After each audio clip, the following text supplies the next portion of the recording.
Welcome back to In Your Neighborhood. I'm your host, Charlotte Brown, and on today's show, we've been talking all about the Lakehead Festival of Music and Arts coming up right around the corner. My guests today have been Dawn Sebesta. She's the festival coordinator, and Denise Krawchuk, who's the vocal liaison, and the owner of Applause Productions. So before the break, we were talking a little bit about kind of the whole judging process and prizes and all that stuff. And you had mentioned that could mean placements for some of the participants to go on to provincials. So I'm curious as to kind of what doors that would open for somebody, like what the opportunities are when you get to the provincial level and compete. Okay, I've been very fortunate to be able to send somebody for the last 12, 13 years. Wow. So I'm very lucky that way. And many times I've been there to experience the workshopping and what each adjudicator brings. For them, it's interesting because we're going from a very isolated area, right? Mm-hmm. All of these kids down in Southern Ontario know each other. So you're going to be exposed to a lot of new, seeing a lot of interesting performances. And you also get the pulse and the thread of what's actually happening in the musical theater aspect in that area as well, so you can bring it back home, you know? But the best reward is when they place. Like Dawn has had her daughter place. I've had winners, which is really awesome. I was there fortunate. We went the first year, and the second year, my student says, "I really want to win this one." I said, "Okay, let's go for it." And it was the greatest moment of my life because I got to see her win it, you know, and that was awesome. And another student won, and a couple of years ago, another student won. So I was very fortunate to be able to have that. But what really did is open doors for them, from my perspective, was one of my students ended up going to a vocal coach that was in Toronto because she was very impressed with him at provincials. Wow. And she's a very well-known vocal coach there. So, and one of my other students had been exposed to a lot of faculty from the Sheridan when she's going to audition. So that really helped her get her foot in the door, right? Mm-hmm. So these are great moments for them. But I love to encourage, and we always encourage, right? Especially when we have talked about sending provincial kids to provincials, that whole experience is so keen, isn't it? It is. And I know Rachel's enjoyed it so much, and it's such an honor for them to go, and we really love when we can send a big contingency of performers, and in piano, and Gregory did so well there, and like we've got some kids that have done so well. And it's great to have exposure of our city in Thunder Bay and from Thunder Bay to Toronto. Absolutely. So let's talk about some of those success stories a little bit more. So you said your daughter, placed. Tell me a little bit about her experience. Oh, my goodness. The year she placed, she did most placed in graded a couple of times in the graded area of voice. So it's the more classical area. And the first year she placed, they had a playoff because they had so many singers in that area. So when she got selected to go into the playoff, she was like in disbelief. Like the confidence, that is the number one thing I think that does for them. It gives them affirmation. It does. She's worked so hard, and she still sings. She doesn't she teaches voice on the side, but she's not actually in the performing world because Thunder Bay is hard to kind of, you'd have to stay down, and she didn't want that. But she absolutely does it because she loves it. Awesome. So she's one story, and we've had a strings, Gregory Lewis. He is gone away to school in Winnipeg, but he has had so much success, that young man, and he's placed in provincials a few times, and he's been in some big competitions that he's won, and he is a very big success story for Thunder Bay as well, as Denise has students as well that have done. Tell me, share some. Oh, well, yes. A lot of them have got recorded albums, like Shane Stoltz, for example. Yes. Sam DiGiuseppe has been in Drayton Entertainment. He's doing a bunch of musical theater and on a contract down there. Isaac Matthews is now in celebrity tours. And Tiana Aspergen owns her own production company, and so does Holly Wider. So it's amazing. It's incredible. The giving them that opportunity to see how they can unfold out there. Yeah, it's been wonderful. Yeah, and for you as a vocal coach that watch them from, sometimes you have them from little to getting to that status. What does that feel like for you? Well, even when I see Cole Larson's trying to make it into the business down there too as well. He had troubles when 13 years old with vocal. When you're, what's the word I'm looking for? When you're going through your adolescence. Yes.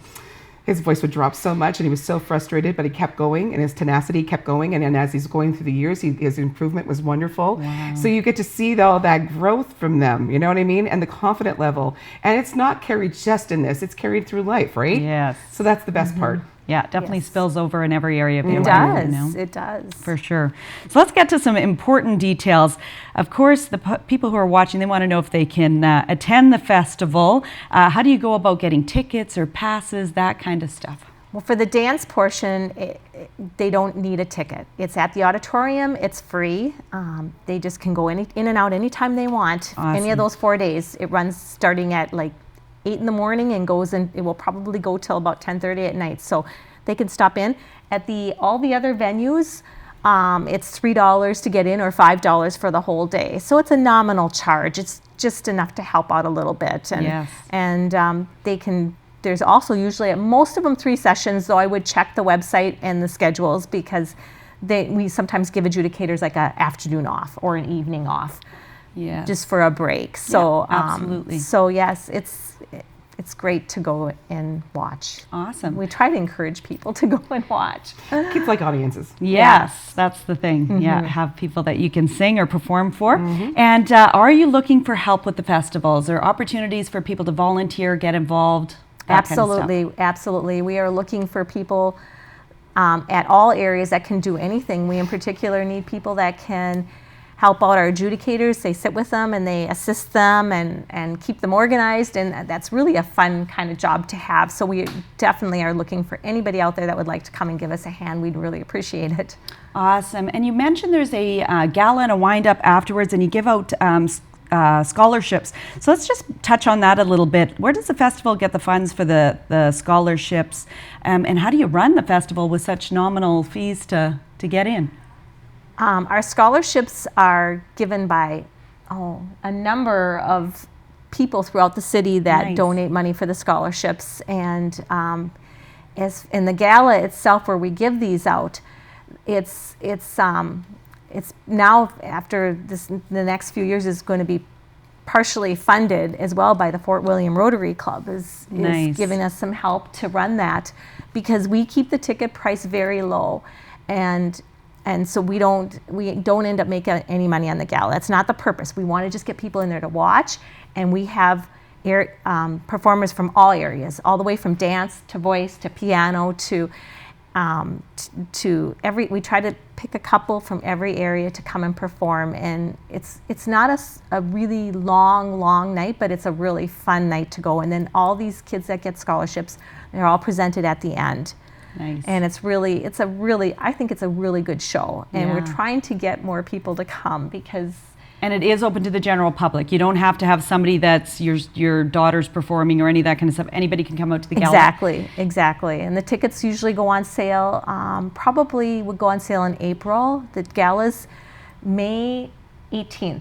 And so it's the Thursday before the long weekend. Nice. And it starts at 7, and tickets are, like I said, in April usually go on sale at the auditorium. So Very you can get them there. Awesome. And are you always looking for different businesses or people who want to maybe donate a prize or contribute towards that? A great way to advertise their business as well. Absolutely. Yeah, we always look for that. We're fortunate that a lot of our businesses, like all the people that are in the festival, like contribute to the festival, like studios and everything, have been giving scholarships to the students as well. But as you know, even a private company who has some kind of tie to it would be lovely to come forward in that and have a great criterion of why they want to give that award out. Yeah. You know, it's kind of touching actually. Yeah, and just to support music and arts in Yeah. our city. Absolutely. It's so important to have Absolutely. that. So is not the monetary value. It's always just the acknowledgement. I think that's so important. You know? Yeah. Yeah, and And that they- encouragement. And they also have the opportunity to advertise in the program. That's another option to go if they don't want to do a scholarship. Right. I'm always looking for new advertisers for our program Right. as well. So lots of opportunities there. So if people want to get involved in some way, shape, or form, we're going to put the website on the up on the screen, and then they would contact you, Dawn, if anybody has any questions at all. Yes, they can contact on our contact page as well. There's all of us are listed there. So if they can contact any one of us, and they'll be directed to the right place to go for whatever they would Wonderful. like to do. Wonderful. So have we covered everything that you wanted to chat about today, or anything, last thoughts that you wanted to share with our viewers today? I think you covered it all, Charlotte. I think Wonderful. it's fantastic. Awesome, awesome. Well, I just want to congratulate you on all these wonderful years of doing the Lakehead Festival of Musical Arts here in the city. I think it's amazing to be able to celebrate that in our city and all the amazing talent that we have here. So I want to thank you both for being on the show today and what you do in our community. And I want to thank everybody for tuning in today. Be sure to watch next week with more on In Your Neighborhood.